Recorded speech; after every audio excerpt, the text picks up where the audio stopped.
बिस्मिल्लाहिर्रहमानिर्रहीम। अस्सलाम वालेकुम स्टूडेंट्स। आज हम रिसर्च मेथड इन साइकोलॉजी में एक क्वालिटेटिव रिसर्च मेथड पढ़ेंगे, एथनोग्राफी रिसर्च।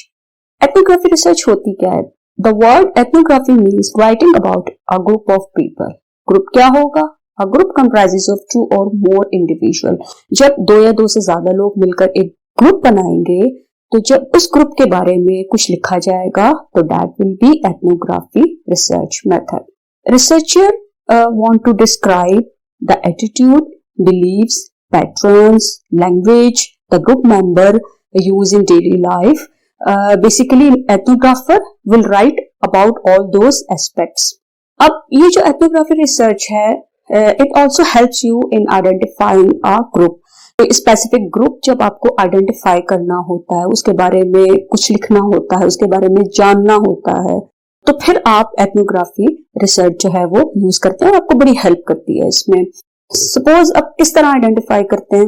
एक स्पेसिफिक कल्चर में कुछ लोग रह रहे हैं।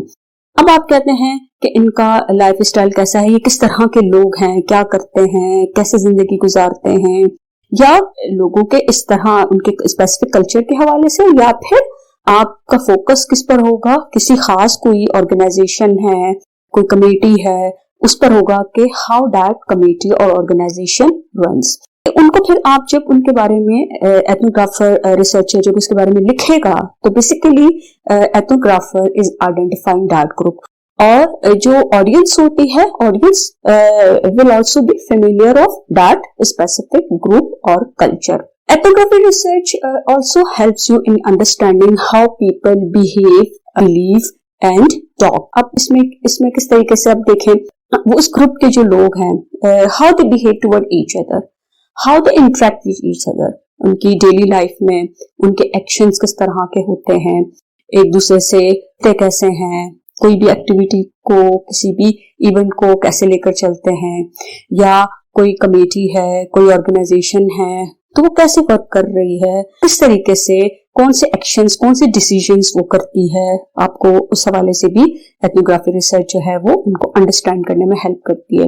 फिर बिलीव्स, किसी भी उससे उनके किस तरह एक कल्चर में रहते हुए या एक स्पेसिफिक ऑर्गेनाइजेशन से अटैच होकर किसी भी इशू से रिलेटेड, किसी भी एस्पेक्ट से related, how member of that group think और बिलीव। और इसी तरह वो how do in what way they talk to each other, उनको उनकी जो टॉकिंग है, उनका कन्वर्सेशन है, ये भी आपको इसको भी अंडरस्टैंड करने में आपको एथनोग्राफी रिसर्च से हेल्प मिलती है। एथनोग्राफी रिसर्च बेसिकली आपको हेल्प करती है to develop a general portrait of a group और कल्चर, कि एक पूरे कल्चर का आपके पास एक पोर्ट्रेट पूरा आ जाता है, उसकी वो है क्या, किस तरह का ग्रुप है, किस तरह का वो कल्चर है, इसमें क्या क्या होता है, और वो जो ग्रुप है वो ग्रुप किस तरह जो है वो बिहेव करता है, जो मैंने पहले भी आपको बताया।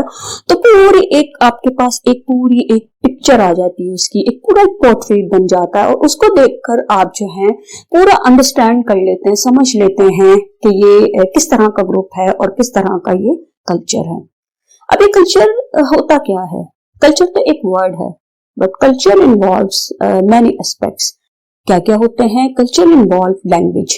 अब लैंग्वेज को अगर आप देख लें तो आप, इतनी बड़ी दुनिया है, इतनी कंट्रीज हैं, और कंट्रीज के अंदर भी डिफरेंट सिटीज हैं, फिर डिस्ट्रिक्ट हैं, फिर आप देखें कि हर डिफरेंट कंट्रीज में कुछ कबीले बने हुए होते हैं, कुछ स्पेसिफिक बिरादरी है, मुख्तलिफ इलाकों में मुख्तलिफ तरह के लोग रहते हैं। अब उनकी आपस में उनकी एक लैंग्वेज होती है, एक स्पेसिफिक लैंग्वेज होती है। ठीक है, English is spoken all over the world, but English is not the first language of all human exist on this earth planet. इसमें हर एरिया में, हर इलाके में अपनी एक जबान बोली जाती है, अपने उनके लैंग्वेज होते हैं। और लैंग्वेज आप देखें कि language is also you use, you have expressive and receptive language as well.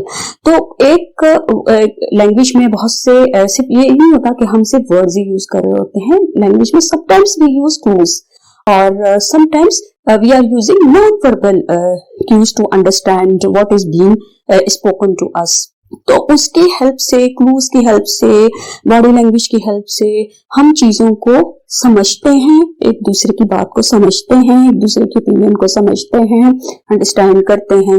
अब जिस कल्चर में, स्पेसिफिक कल्चर में अगर कोई रह रहा है तो वहां पर उसकी लैंग्वेज जो है वो बहुत एक that is a significant part of culture of a group.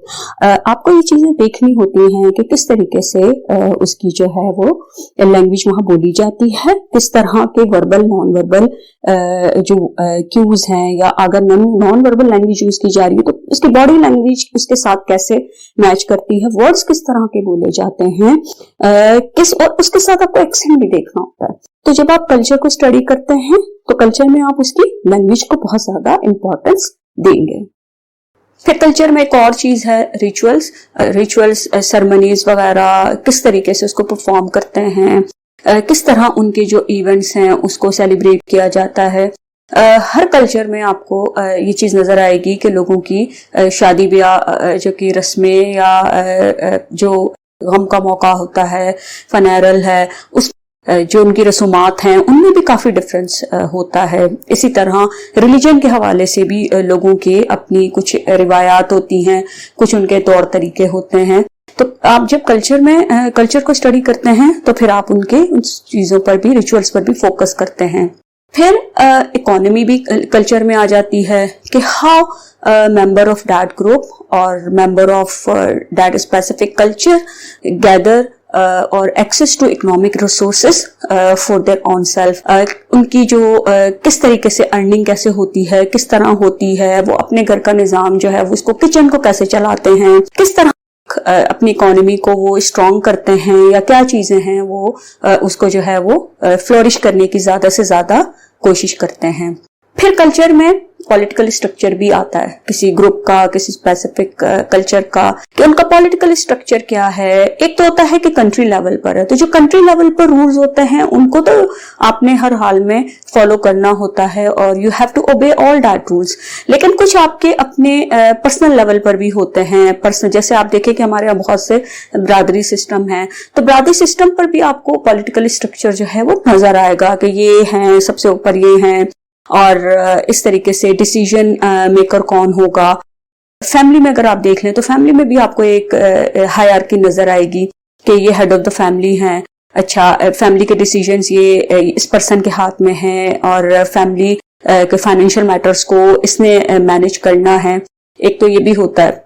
इसके अलावा थोड़ा सा अगर आप खानदान को थोड़ा आप एक्सपेंड करें तो खानदान में बिरादरी आपको इस तरह नजर आएगी, जो बैठकर खानदान में अगर दो लोगों के कॉन्फ्लिक्ट्स होते हैं तो उनको वो रिजॉल्व करवाते हैं। इसी तरह एक स्पेसिफिक कल्चर से जब आप बिलोंग करते हैं तो वहां भी आपको एक पॉलिटिकल एक सिस्टम नजर आता है, कि स्ट्रक्चर नजर आता है, और आपको हायरार्की नजर आएगी कि यहाँ पर मैटर्स जो हैं वो किस तरह रिजॉल्व होते हैं, कॉन्फ्लिक्ट किस तरह रिजॉल्व होते हैं, उनमें ड्रॉबैक्स हैं, या वो बड़ा एक स्ट्रॉन्ग सिस्टम है, या बड़ा बेनिफिशियल है for all members of the group और कल्चर। इसी तरह अगर आप कोई कमेटी, कोई ऑर्गेनाइजेशन कर रहे हैं तो उसके अंदर क्या उनकी जो एग्जीक्यूटिव कमेटी है, या वहां पर जो हायरार्की है, हायरार्की ऑफ पावर आप कह लें, या डिसीजन जहां लिए जाते हैं, तो वहां पर पॉलिटिकली एक स्ट्रक्चर किस तरह मौजूद है, किस तरह वो उन चीजों को हैंडल करते हैं। ये चीजें भी आप एक एथनोग्राफर जो है वो उसको देखेगा और एनालाइज करेगा और उसको डिस्क्राइब भी करेगा। फिर लाइफ स्टेजेस भी आती हैं। यहाँ पर लाइफ स्टेजेस में भी आपको देखना होगा कि देखें, एक तो वो एक यूनिवर्सल एक कॉन्सेप्ट मौजूद है लाइफ स्टेजेस का, कि एक पर्सन है, चाइल्डहुड फेज है, फिर उसका एडोलेसेंट फेज है, फिर एडल्टहुड फेज है, फिर उसकी ओल्डर स्टेज स्टार्ट होती है। लेकिन at each stage all of us experience different things, और हमारे अपने पर्सनल लाइफ होती है, पर्सनल एक्सपीरियंसेस होते हैं। तो जब आप एक ग्रुप को स्टडी करते हैं तो वहां पर किस तरीके से कल्चर में, किस तरीके से उनकी उन लाइफ स्टेजेस पर एक्सपीरियंस उनके हो रहे हैं, किस तरह का उनको जो है वो इन्वायरमेंट मिला हुआ है। अगर एक एडोलेसेंट है, वहां पर कल्चर में आप स्टडी कर रहे हैं, तो वो एडोलेसेंट जो है वो किस तरह की उसकी लाइफ है, और किस तरह वो डेली लाइफ में वो बिहेव कर रहा है, या उस फेज से वो गुजर रहा है, तो उस फेज से गुजरते हुए उसे किस तरह के इश्यूज हो सकते हैं। और वो क्या चीजें इसमें किस तरह का क्या चीजें ऐसी हैं जो उसको डिफरेंशिएट करती हैं दूसरे कल्चर से, किसी दूसरे ग्रुप से। तो डिफरेंट फेजेस भी होते हैं। इसी तरह आप देखें कि आप कोई कमेटी है या कोई ऑर्गेनाइजेशन है, तो जब आप उसको भी स्टडी करते हैं तो वहां पर भी आपको डिफरेंट फेजेस आएंगे कि फर्स्ट फेज है, यहाँ पर इस तरह का डिसीजन लिया जाता है, सेकंड फेज है, थर्ड फेज है, या कोई एक डॉक्यूमेंट है तो वो पहले एक लेवल पे से दूसरे लेवल पे जाता है, फिर वो तीसरे पे जाता है, फिर वो चौथे पे जाता है, और फिर फाइनल एक अल्टीमेट डिसीजन जो है वो अथॉरिटी लेती है। तो इस तरह की चीजें भी आप इसमें अंडरस्टैंड करेंगे। फिर इसी तरह जो मेंबर्स हैं ग्रुप के, उनका इंटरेक्शन किस तरह का है उस कल्चर में, उस ग्रुप में जो लोग हैं वो members, how they interact which each other, किस तरीके से वो उसको करते हैं, कम्युनिकेट कैसे करते हैं, और किस तरह एक दूसरे के साथ बिहेव करते हैं, एक दूसरे से रिलेट कैसे करते हैं। और आप इन चीजों को अंडरस्टैंड करेंगे। और कम्युनिकेशन उनकी स्पेशली कि आप देखिए communication involves both verbal and non verbal language. तो कम्युनिकेशन में आप देखें कि किस तरह के उनकी किस तरह है, एक्सेंट किस तरह का है, वर्ड्स कैसे यूज कर रहे हैं, यूज कैसे कर रहे हैं। और कम्युनिकेशन में और भी बहुत सारी चीजें हैं जिनको आप अंडरस्टैंड करेंगे। फिर कितना वो अंडरस्टैंड करेंगे, दूसरे की बात को समझते हैं, जिसमें listening is important part of communication. तो लैंग्वेज में तो ये होता है कि आपका वर्ड्स किस तरह के आप रिसीव करते हैं और आपका एक्सप्रेशन क्या होता है, आप एक स्पेसिफिक कल्चर में किस तरह की चीजों को, अपनी वोकैबुलरी को कैसे एनहांस करते हैं, ये तो आप लैंग्वेज के उसमें आता है। लेकिन कम्युनिकेट जो होता है दैट इज डिफरेंट थिंग, कि आप उसमें कोई बात सुनते हैं, उसको इंटरप्रेट करते हैं, को अंडरस्टैंड करने की कोशिश करते हैं, उसको मीनिंग देते हैं, एक मतलब देते हैं, and in response to that interpretation you react toward another person. तो आप उस पर्सन को उसके साथ कैसे कन्वे करते हैं, मैसेजेस को कैसे कन्वे करते हैं, अपनी बात को कैसे कन्वे करते हैं और दूसरे की बात को कैसे अंडरस्टैंड करते हैं, ये कम्युनिकेशन पैटर्न्स को भी आप अंडरस्टैंड करेंगे इसमें कल्चर को स्टडी करते हुए। फिर उनके बिलीव्स क्या हैं, वो किस चीज पर किस तरीके से यकीन रखते हैं, ऐसा होगा, ऐसा होता है, ऐसा होगा, हम हमेशा से ऐसे करते आए हैं। बहुत सारे आपको लगेगा कि लोगों के अपने बिलीव्स होते हैं, चाहे वो बिलीव्स रिलीजन से रिलेटेड हों, अपने सोसाइटी से रिलेटेड हो, अपने कल्चर से रिलेटेड हो, लेकिन लोगों के अपने बिलीव्स होते हैं। तो you have to rule out the believes of that specific culture. उस कल्चर में जो बिलीव्स हैं you will focus on that. इस तरह तो बिलीव्स बहुत सारे हैं, लेकिन आप सबको तो नहीं देखते हैं। लेकिन आप जिस ग्रुप को स्टडी कर रहे हैं, जिस कल्चर को स्टडी कर रहे हैं, वहां लोग किस तरह चीजों के बारे में उनका एक यकीन है, या चीजें कैसे होती हैं, उनका परसेप्शन अपने हवाले से, दूसरों के हवाले से, या वो अपने ग्रुप को कैसे देखते हैं, अपने कल्चर को कैसे देखते हैं। तो आपने उन बिलीव्स पर और उनका जो रहन सहन है उस हवाले से क्या समझते हैं, आप उस पर फोकस करेंगे as a ethnography researcher. There are some key characteristics of ethnography research. The first characteristic of ethnography research is cultural theme. Cultural theme has central position, general position in ethnography research. क्योंकि देखिए जब आप कोई study करते हैं तो उस study को आप ऐसे तो नहीं करते। आप ऐसे अगर किसी ग्रुप को स्टडी करने जा रहे हैं, किसी कम्युनिटी को स्टडी करने जा रहे हैं, आप किसी कल्चर को स्टडी करने जा रहे हैं, तो ऐसे मुंह उठाकर तो नहीं जाएंगे। Definitely you have to frame some themes.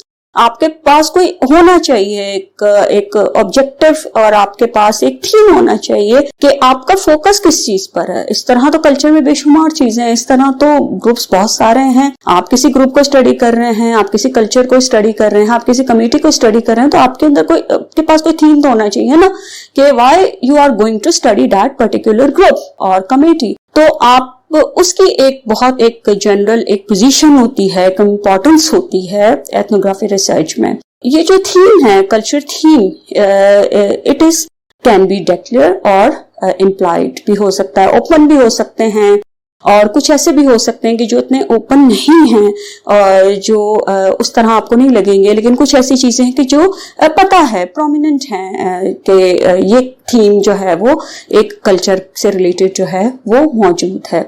इसके अलावा ये थीम अप्रूव्ड भी उस ग्रुप में, उस कल्चर में वो बाकायदा अप्रूव्ड भी है, या लोगों ने उसको इंडोर्स किया हुआ है, उस ग्रुप ने उसको इंडोर्स किया हुआ है कि वो आप जो चीज स्टडी करने जा रहे हैं वो बाकायदा वहां पर एक अप्रूव थीम है और उसको लोग करते हैं और उसको लोग उस पर एक्ट भी करते हैं और उसको लेकर भी चल रहे हैं अपने ग्रुप के साथ।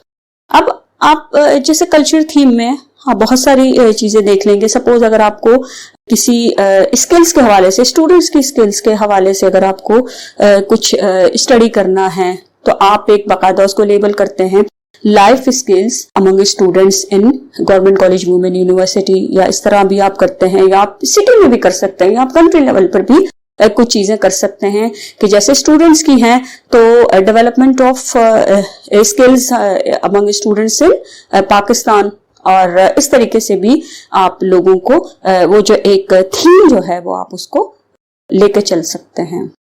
Culture sharing group is another characteristics of ethnography research. Culture sharing group क्या है? इसमें दो या दो से ज्यादा लोग होंगे who shared believes, language and pattern. अब उनके बिहेवियर भी आप देखें कि शेयर हो रहे होंगे। अगर बिलीव होगा तो वो उस कल्चर के किसी एक पर्सन का बिलीव नहीं होगा कि एक ही पर्सन जो है वो ऐसा सोच रहा है, बाकी लोग ऐसा नहीं सोचे कि नहीं ऐसा नहीं होता या हमने इस तरह ऐसा नहीं करते, ये नहीं होगा। बल्कि वहां पे ग्रुप में आपको चीज नजर आएगी कि हाँ वाकई ही कि most of the member of that group are believing in that thing. उसमें हाँ हो सकता है कि कोई एक आध ऐसा हो वहां पर कि जो ये कहें कि no I don't agree with that believe, कि ये है although it is prevailing in my culture, my group, but that is incorrect. तो ये इस तरह की चीज हो सकती है, लेकिन मेजोरिटी जो है वो उनके आपको वो शेयर करते हैं, उनके एक्सपीरियंसेस सिमिलर होते हैं, वो आपको लगेंगे कि उनके बिहेवियर्स, उनके एक्शंस, उनके बिलीव्स, ये सारी चीजें उनकी मिलती जुलती होंगी और वो एक से ज्यादा लोग ग्रुप के उसको कर रहे होंगे। तो आप उस कल्चर शेयरिंग ग्रुप को बेसिकली आप स्टडी कर रहे होते हैं, उस देख रहे होते हैं, अंडरस्टैंड कर रहे होते हैं। लेकिन जब आप उस कल्चर शेयरिंग ग्रुप को स्टडी करेंगे तो आप एक सिंगल साइट पे करते हैं। सिंगल साइट क्या होती है?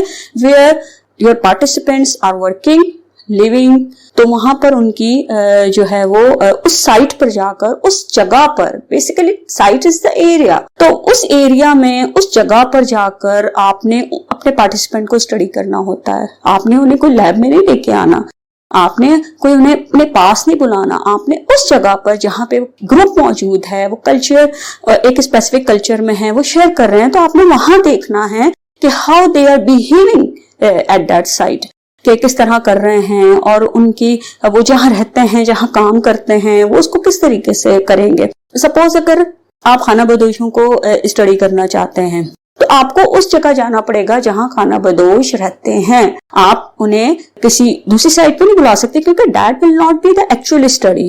आपने उनको, you have to observe your participant in the natural setting. तो वो जो साइट है वहीं जहां पर जब तक आप उन लोगों को स्टडी नहीं करेंगे तो आपको नहीं समझ आएगी। तो आपका जो कल्चर शेयरिंग ग्रुप है उसको उस साइट पर, सिंगल साइट पर वहां जाकर आपने उसको देखना है और उनके डिफरेंट में जो शेयरिंग है, जो जिनके शेयर्ड पैटर्न्स हैं, पैटर्न्स ऑफ बिहेवियर, उनका लाइफ स्टाइल, वो सारी चीजें आपको देखनी होंगी, अंडरस्टैंड करनी होंगी। फिर कल्चर शेयरिंग ग्रुप को आप फ्रेम भी कर सकते हैं कि आपने किस उसको फ्रेम करना है, किस सांचे में आपने उसको लेना है, उसकी लिमिट सेट करनी है ना। तो that can be narrowly framed, कि अगर आप चाहें तो उसको बहुत स्पेसिफाई करके आप सेलेक्ट कर लें कि हाँ मेरा ये कल्चर शेयरिंग ग्रुप है and I have to focus on that group.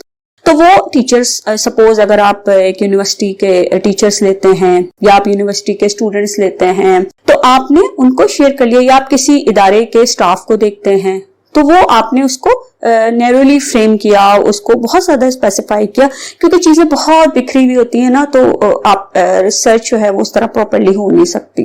बहरहाल आपने इसको नैरोली फ्रेम किया, but you can also broadly frame the culture sharing group. उसमें क्या करेंगे, आप पूरा स्कूल ले लें। अगर आप पहले स्कूल के स्टूडेंट्स ले रहे हैं, उनको आपने स्पेसिफाई किया, तो आप पूरे स्कूल पे स्टडी कर रहे हैं कि वो स्कूल किस तरह वर्क कर रहा है, वहां कैसे पढ़ाया जाता है, वहां पे काम के किस तरह होता है, किस तरह की एक्टिविटीज होती हैं, उस वहां पर किस तरह स्टूडेंट्स की लर्निंग जो है वो, या उनकी स्किल्स डेवलप हो रही है, या उनके नॉलेज जो है वो बहुत में क्वालिटी का नॉलेज दिया जा रहा है, उनकी कॉग्निटिव एबिलिटी इनहेंस हो रही है, उनमें कॉन्फिडेंस जो है वो बहुत उसका लेवल जो है वो दिन ब दिन हाई होता जा रहा है। तो उनकी कॉम्पिटेंसी, ये चीजें सारी आप उनकी एक्टिविटीज, उनकी सेरेमनीज या जो इवेंट्स भी होते हैं, आप उनको भी एक ब्रॉड उसमें लेकर आप उसको स्टडी कर सकते हैं। कल्चर शेयरिंग ग्रुप जो होता है दैट इज रिप्रेजेंटेटिव और illustrative of some larger process, events और एक्टिविटीज।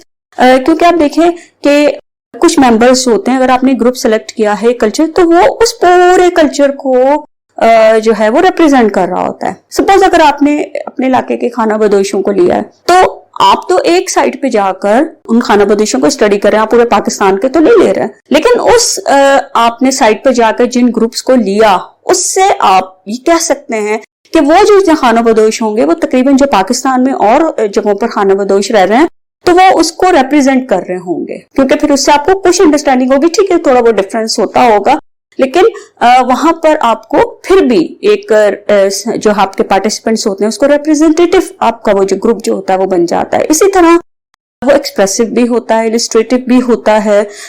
जो एक इवेंट या कोई एक्टिविटी हो रही है तो वहां पर एक्सप्रेशन किस तरह हो रहा है वो भी आपको कल्चर शेयरिंग ग्रुप से नजर आता है। अब इसमें आप देखें कि हमने अपने डिपार्टमेंट में इंज़िबात बनाए, डिफरेंट सेमेस्टर से स्टूडेंट्स को लिया और फिर हमने एक इंज़िबात की टीम बनाई, उन्हें ट्रेन किया।